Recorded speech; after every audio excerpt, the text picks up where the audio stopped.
हाँ जी, राम राम सभी साथियों को। तो आप लोगों ने ये कहावत तो सुनी होगी, अकल रो खेल और मेहनत रो मेल। अपने अंग्रेजी साथियों को बताना चाहती हूँ कि success depends more on playing smart rather than playing hard.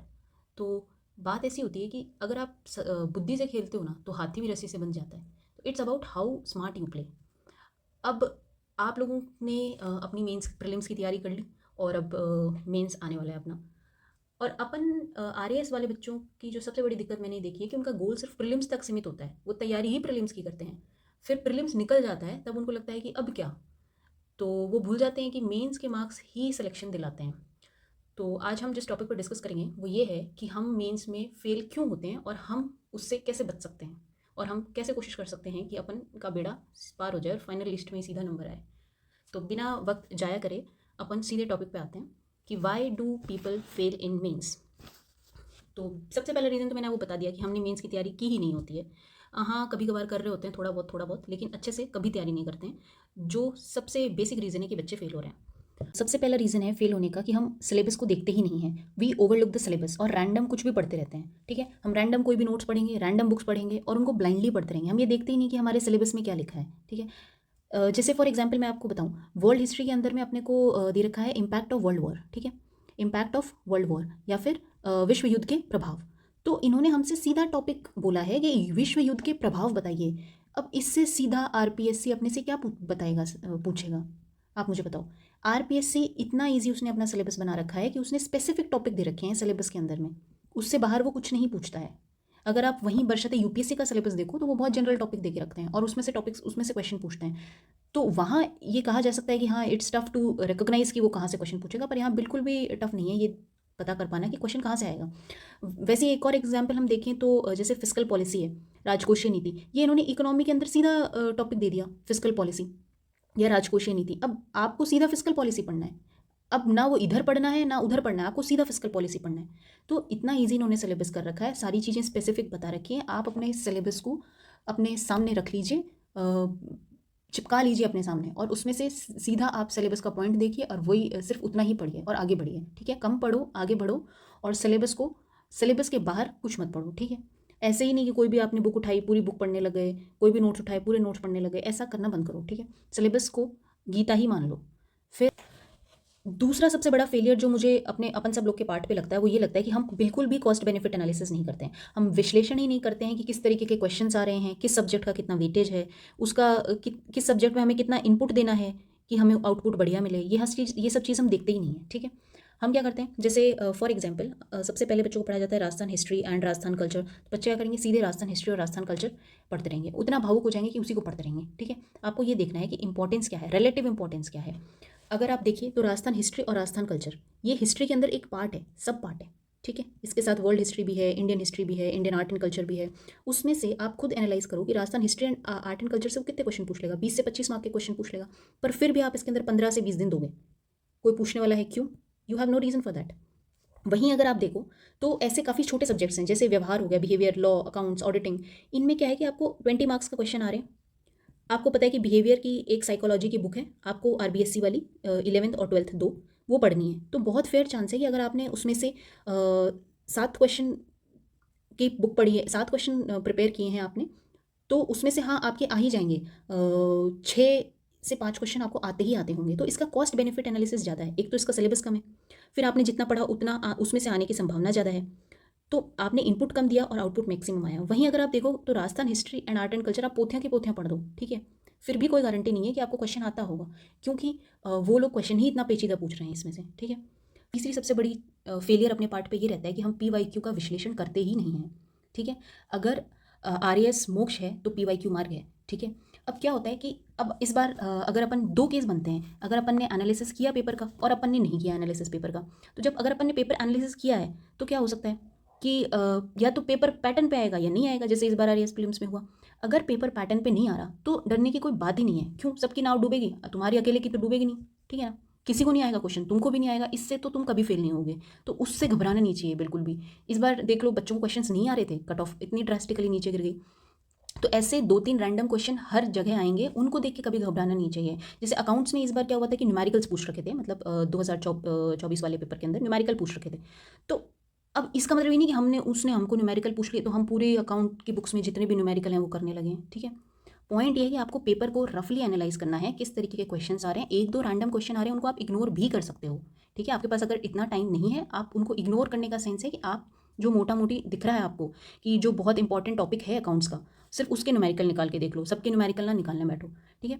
तो ये किया जा सकता है। और अगर पेपर पैटर्न पे आएगा तो आपका बेनिफिट है ही, क्योंकि आपने पेपर एनालिसिस किया है। तो सबसे इंपॉर्टेंट है कि हमें पेपर एनालिसिस करना बहुत ज़्यादा ज़रूरी है, ठीक है। अब पेपर को एनालिसिस कैसे करना है, अब हर कोई बोल देता है पेपर एनालाइज करो, पेपर एनालाइज करो, ठीक है। पेपर को कैसे एनालाइज करें? तो पेपर को एनालाइज करने का सबसे बढ़िया तरीका है कि आप ये देखो कि कौन से सब्जेक्ट का कितना वेटेज मिल रखा है और कितने मार्क्स का वो आ रहा है। मैं आपको ऊपर भी बता के आ चुकी हूँ कि क्या होता है कि कुछ सब्जेक्ट्स छोटे होते हैं और कुछ सब्जेक्ट बड़े होते हैं, और दोनों का वेटेज अगर बराबर सा ही आ रहा है ना, तो छोटे सब्जेक्ट को प्रेफरेंस ज़्यादा दो, क्योंकि उसका सोर्स भी कम है, उसका सिलेबस भी कम है, और 90% संभावना है कि आपने जो पढ़ा है उससे आ जाएगा, ठीक है। जैसे अगर अपन एक एग्जाम्पल लें तो वर्ल्ड हिस्ट्री होगी अपनी और राजस्थान हिस्ट्री होगी। अब यार राजस्थान हिस्ट्री जो है इसमें 1000 किलो की पोथियाँ आपको मिल जाएंगी, ठीक है। और वर्ल्ड हिस्ट्री की आरबीएससी की एक बुक है। अब आप कुछ भी पढ़ लो इस वर्ल्ड हिस्ट्री के अंदर, अगर वो आप आरबीएससी की बुक पढ़ के जा रहे हो ना, तो फेयर चांस है कि आपको 5 क्वेश्चन अगर पूछ रहा है या 6 क्वेश्चन अगर पूछ रहा है तो आपको कम से कम 4 तो आते ही आते होंगे, ठीक है। वो आरबीएससी की बुक से ही सॉल्व हो जाएंगे। जबकि राजस्थान हिस्ट्री में अगर आप पढ़ के जाओगे तो ज़रूरी नहीं है कि आपको सारी चीज़ें आएँ जो पूछी जाएँ, क्योंकि उसमें रैंडम क्वेश्चन बहुत पूछ रहे हैं, ठीक है। और वेटेज दोनों का सेम सा ही है, मतलब सेम, इतना भी सेम नहीं है पर हाँ सेम सा ही है। तो आपको ये देखना है कि आपके पास 4 महीने हैं, आप कितना इनपुट दे रहे हो और आपको कितना आउटपुट मिल रहा है, ये चीज़ देखनी बहुत ज़्यादा ज़रूरी है। फिर ये चीज़ देखना कि किस तरीके के पैटर्न पे क्वेश्चन आ रहे हैं, ठीक है। हर सब्जेक्ट आप उठाओगे ना तो आपको एक पैटर्न रिकॉग्नाइज होगा कि इस सब्जेक्ट में से ऐसे पैटर्न के क्वेश्चंस पूछे जा रहे हैं, ठीक है। जैसे अगर आप ज्योग्राफी उठाओगे तो ज्योग्राफी में फिजिकल फीचर जो होते हैं, जैसे पहाड़, पठार, नदी, इनके बारे में क्वेश्चन डायरेक्ट आ रहा है, ठीक है। मतलब कि डायरेक्ट क्वेश्चन पूछ रहे हैं, यहाँ कौन से डेजर्ट हैं, ऑस्ट्रेलिया में कौन से डेजर्ट्स हैं, ठीक है। तो आपको क्या करना है, आपको 2 मार्कर और 5 मार्कर में ऐसे क्वेश्चंस आ रहे हैं ज्योग्राफी में फिजिकल फीचर से, तो आपको अपना एटलस अच्छे से करना है। आपको ये देखना है कि कौन सा फीचर कहाँ पर है। जो फैक्चुअल डेटा आप लोगों ने प्रीलिम्स में पढ़ा था उसको अच्छे से बार बार रीड एंड रिवाइज करना है। इनको मैप्स पे बनाना सीखना है ताकि आप तुरंत मैप बना सको। जैसे ऑस्ट्रेलिया का ये ऐसे रफ सा मैप बना दिया और आपने डेजर्ट्स दिखा दिए, बस हो गया, ठीक है। तो आपको ये करना आना चाहिए। तो आपको पैटर्न एनालाइज करना बहुत ज़रूरी है। तो ये मैं आपको ज्योग्राफी का एक एग्जांपल दे रही हूँ। ऐसे आप हर सब्जेक्ट को एनालाइज करोगे ना तो हर सब्जेक्ट का एक पैटर्न होता है, ठीक है। जैसे ज्योग्राफी में ये लोग 2 या 5 मार्कर में ऐसे वाले क्वेश्चन पूछ रहे हैं, तो आपको एटलस करने की बहुत ज़्यादा ज़रूरत है। तो इससे आपको मतलब एक अंदाज़ा हो जाएगा, रफ अंदाज़ा हो जाएगा कि इस टॉपिक से इस तरीके क्वेश्चन पूछे जा रहे हैं। आप अपना एक मतलब A4 शीट ले लो, एक सब्जेक्ट का नाम लिख लो और उसमें जिस तरीके के पैटर्न पे क्वेश्चन आ रहे हैं वो लिख लो अपने। इससे आपको इस चीज़ की बहुत ज़्यादा क्लैरिटी हो जाएगी किस तरीके क्वेश्चन आ रहे हैं। अब आपने जब ये काम कर लिया है तो इस तरीके के पैटर्न वाले क्वेश्चंस के आंसर्स और उस तरीके से आप अपना पढ़ना स्टार्ट करो। अब इस चीज़ की भी संभावना है कि आपने जिस तरीके से पढ़ा है वैसे ना भी आए, लेकिन अगर आया तो आप उस चीज़ में बेनिफिशियल पॉइंट पे रहते हो, ठीक है। चौथी सबसे बड़ी आरएएस वालों की भ्रांति है कि जैसे ही कोई नोट्स आए वो तुरंत फोटोकॉपी शॉप पे पहुंच जाएंगे, मतलब नोट्स की अलग ही हाहाकार मच जाती है। तो ये मल्टीपल सोर्स रखना और हर समय नोट्स के पीछे भागते रहना, ये एक सबसे बड़ा रीज़न है फेलियर का। आपको ना बैलेंस्ड व्यू रखने की ज़रूरत है। अब क्या होता है कि आप वो नोट्स आए उस नोट्स के पीछे चले गए, वो नोट्स आए वो नोट्स के पीछे चले गए, उससे क्या होता है कि आप किसी भी चीज़ में एक्सपर्ट नहीं बन पाते हो। सबसे पहले तो आपको ये देखना है कि नोट्स जो है ना, they are just a summary of a thing, ठीक है, वो बुक्स नहीं है। एक तो नोट्स के ऐसा नहीं है नोट्स मतलब एकदम खराब है, मैं ऐसा कुछ नहीं कह रही हूँ। पॉजिटिव भी और नेगेटिव भी है। पॉजिटिव एक तो ये है कि वो मतलब हर जगह, मतलब जैसे अब मेंस के लिए हर चीज़ के नोट्स आ गए हैं, तो हर जगह सारी चीज़ें आपको एक जगह समराइज्ड मिल जाएंगी, आपको इधर उधर अपना माथा नहीं मारना पड़ेगा, ठीक है। सब ऑर्गेनाइज्ड मिल जाएगा, व्यवस्थित रूप से है सब कुछ, ठीक है।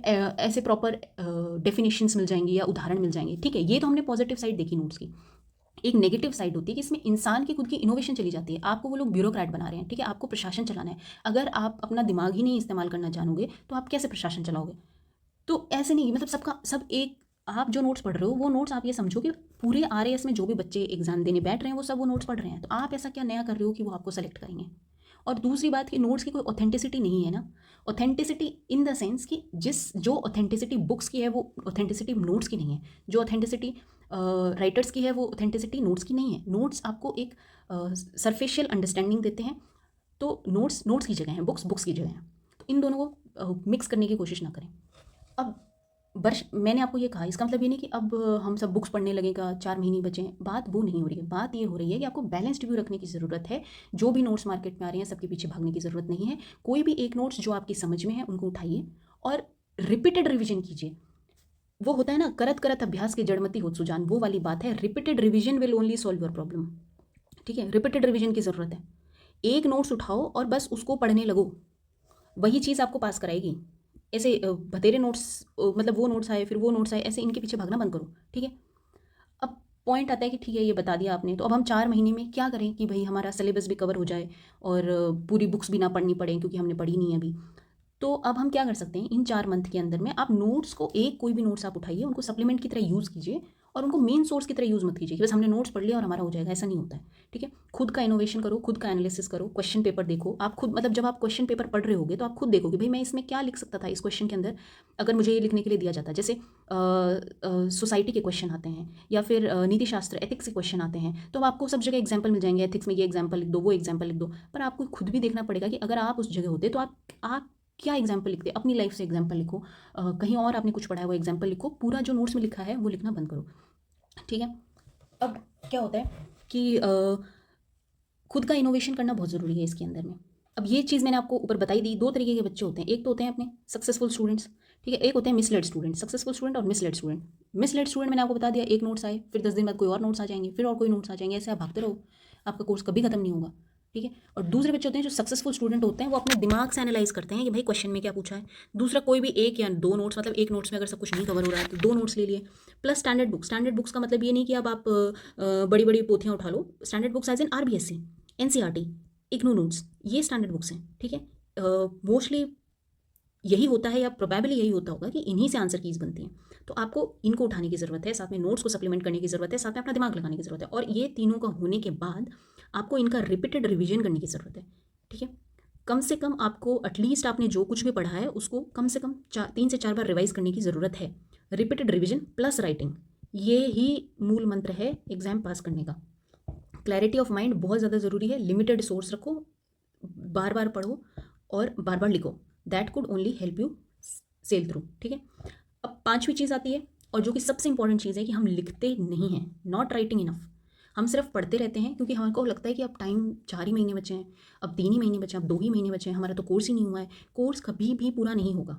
मैंने जब भी एग्ज़ाम लिखा है मुझे लास्ट तक नहीं लगा कि हाँ मेरा कोर्स पूरा हो गया, ठीक है। तो इस चीज़ के अंदर में क्या होता है, हम ये चीज़ भूल जाते हैं कि रीड करना, लर्न करना अलग चीज़ होती है, ये हमारी पैसिव मेमोरी में जा रहा होता है, पर जब हम राइट करते हैं ना तो हम एक्टिव रिकॉल कर रहे होते हैं, हमारी एक्टिव मेमोरी यूज़ हो रही होती है, हमारी मसल मेमोरी यूज़ हो रही होती है, और हम साथ में लिख रहे होते हैं, तो ये हमारी पेस बढ़ा रहा होता है, ठीक है। तो ये चीज़ सबसे ज़्यादा इंपॉर्टेंट है, चाहे आपको जितना भी आ रहा है, आपने कोई भी टॉपिक पढ़ा, आपने हिस्ट्री पढ़ी, अब आप ये सोचोगे यार अब मैं इसको रिवाइज़ करूँगा, फिर रिवाइज़ करके फिर टेस्ट दूंगा, फिर मतलब मैं परफेक्ट होऊंगा तभी टेस्ट दूंगा या दूंगी, ये परफेक्शन एक मिथ है, परफेक्शन इज़ अ मिथ। तो कभी भी परफेक्शन के पीछे मत भागो। एप्लीकेशन पार्ट स्ट्रांग होना चाहिए। आपने हिस्ट्री पढ़ी, आपसे कोई क्वेश्चन पूछा गया, आपने ज्योग्राफी पढ़ी, आपने पॉलिटी पढ़ी, उससे कोई क्वेश्चन पूछा गया, आपको वो कितना आता है, वो इस बात पे नहीं डिपेंड करेगा कि आपने कितना रट रखा है, वो इस बात पे डिपेंड करेगा कि आपकी प्रेजेंस ऑफ माइंड क्या है, आपका ब्रेन और हैंड का कोऑर्डिनेशन कैसा है, आपकी एप्लीकेशन कितनी स्ट्रांग है, आपकी एनालिसिस कितनी स्ट्रांग है, और ये चीज़ का कोई भी तोड़ नहीं है। Without writing no one can help you, ठीक है। तो लिखना बहुत ज़्यादा ज़रूरी है। तो ऐसा मत सोचो कि अरे यार एक हफ्ते बाद पेपर है, संडे वाला पेपर संडे को ना देके अगले संडे को दे देंगे या मंडे को जाके दे देंगे, अभी तो मेरा पढ़ के ही नहीं हुआ है। पढ़ के कभी भी नहीं होगा, ठीक है। तो कोई भी टेस्ट सीरीज ज्वाइन करो, डेली 4-5 क्वेश्चन लिखने की कोशिश करो, पर लिखो ज़रूर। मतलब ये नियम ही बना लो कि चाहे कुछ हो ना हो, मेरे से ये पूरा पढ़ के हो ना हो, पर मुझे लिखना तो है ही है, ठीक है। अब दूसरी बात आती है ये टेस्ट सीरीज़। टेस्ट सीरीज़ में मैंने बहुत बार देखा है ये चीज़ कि वहाँ पे बच्चे जाकर टेस्ट हो जाता है, उसके बाद जाते हैं हमारे यहाँ मार्क्स कम दे दिए, हमें ऐसे। अरे आप समझो कि ये मार्क्स आपके फाइनल मार्क्स नहीं है, ठीक है। उनने आपको क्या मार्क्स दे दिए, उनके एवेल्युएशन, उस चीज़ पे आप पूरी तरह डिपेंडेंट मत हो, ठीक है। और उनको सीरियस भी मत लो, किसी के ज़्यादा नंबर आ रहे हैं, किसी के कम नंबर आ रहे हैं, इसका मतलब ये नहीं कि तुम्हारा कुछ नहीं होगा, ठीक है। उससे कभी भी डिमोटिवेट नहीं होना है, और उनकी मार्किंग को भी सीरियसली नहीं लेना है, इवैल्यूएशन को भी सीरियसली नहीं लेना है। टेस्ट लिखने का मेन मकसद होता है कि आप आंसर टाइमली लिख पा रहे हो, आपको जो मैंने बताया कि आपका ब्रेन और माइंड का कोऑर्डिनेशन, ब्रेन और हैंड का कोऑर्डिनेशन बन पा रहा है कि नहीं बन पा रहा है, ये चीज़ें ज़्यादा इंपॉर्टेंट होती हैं। और हाँ, presentation improvement, this is the most important thing. हमको आंसर आते हैं, लेकिन फिर भी कुछ बच्चे होते हैं जिनको ज़्यादा मार्क्स मिलते हैं और कुछ होते हैं जिनको कम मार्क्स मिलते हैं। अब चाहे 0.75 का डिफरेंस आए, लेकिन अगर 0.75 का डिफरेंस ना हर जगह आएगा तो वो 5-10 मार्क्स का डिफरेंस हो जाएगा।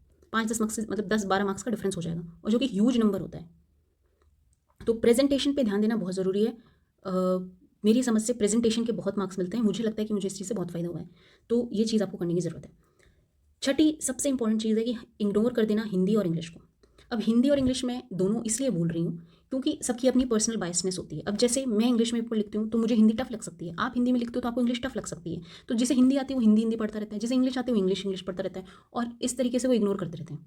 तो इस चीज़ पे फोकस करना है कि दोनों चीज़ें इक्वली इंपॉर्टेंट हैं, मार्क्स वाइज नहीं पर हैं इंपॉर्टेंट। ऐसा नहीं कि आप सिर्फ हिंदी पे डिपेंड होकर चल जाओगे, आप इंग्लिश पे डिपेंड होकर चले जाओगे।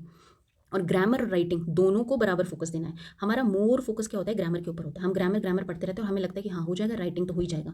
वैसे राइटिंग में देखा जाए तो एवरेज मार्क्स ही दे रहे होते हैं सबको, लेकिन अगर आप राइटिंग पे ना थोड़ा बहुत काम करो, जितना काम आप ग्रामर पे कर रहे हो, राइटिंग पे अगर आप थोड़ा बहुत काम करो ना, तो मुझे लगता है इसका आउटपुट अच्छा आ सकता है, क्योंकि आप उस चीज़ पे काम कर रहे हो जिस पे और लोग काम कर नहीं रहे हैं, तो आपकी कॉपी में दिखेगा। अगर सबको एवरेज एवरेज 4 4 3 3 नंबर दे रहे हैं तो आपको 5 नंबर देगा अगर आपने बहुत अच्छे आंसर्स लिखे हैं। ठीक है, तो जैसे हम राइटिंग में जनरल लेटर और ऐसे आते हैं, तो इसमें हम ऐसे ही लिख देते हैं लेटर, ऐसे ही ऐसे लिख देते हैं, इसीलिए लेटर और ऐसे में कुछ नंबर दे नहीं रहे हैं। अगर आप कुछ वोकेबलरी लर्न कर सकते हो, कुछ प्रेजेंटेशन स्किल लर्न कर सकते हो, जैसे ये अधिसूचना निविदा, ये सरकारी निविदाएं और अधिसूचनाएं विज्ञप्ति निकलती रहती हैं, इनको देखो, इनको प्रैक्टिस करो, वहाँ से वोकेबलरी मतलब वो कुछ वर्ड्स सीखो जो कि उसमें लिखे रहते हैं, जो आप अपने इसमें लिख सकते हो। तो मुझे लगता है कि इनसे ना चांस है कि राइटिंग में भी हम मार्क्स इंप्रूव कर सकते हैं, ये करने की ज़रूरत है। उसके अलावा जैसे पल्लवन हुई, सूक्ति हुई, लकुक्ति हुई, इन सब के लिए आप कुछ लाइन्स प्रिपेयर कर सकते हो। मतलब ऐसे रेडीमेड लाइन्स कुछ सूक्तियाँ आपने प्रिपेयर कर ली जो आप इनमें डायरेक्ट लिख सकते हो। तो राइटिंग पे भी इक्वल फोकस करने की ज़रूरत है। हम राइटिंग को क्या करते हैं, इग्नोर करने लगते हैं, जो कि नहीं करना है। ठीक है, तो राइटिंग पे भी इक्वल फोकस रखो। तो मेरी समझ से हिंदी और इंग्लिश को इग्नोर नहीं करना है, हिंदी इंग्लिश को कंटिन्यू करते रहना है, क्योंकि ग्रामर भी एक ऐसी चीज़ है जो हम बहुत जल्दी भूल जाते हैं। इतने सारे पर्यायवाची विलोम शब्द हो जाते हैं, हम भूल जाते हैं। तो ये सब पे हिंदी और इंग्लिश को भी इग्नोर नहीं करना है। तो ये 6 चीज़ें हैं जो मुझे लगती हैं कि रीज़न है कि बच्चे फेल होते हैं, डिस्पाइट कि उनमें कैलिबर होता है और डिस्पाइट कि वो प्रीलिम्स के लिए इतना पढ़ के आए होते हैं। तो मुझे लगता है कि हमें इस पे काम करना चाहिए और आई वांट कि आप सभी लोग सक्सीड करें। सो धन्यवाद।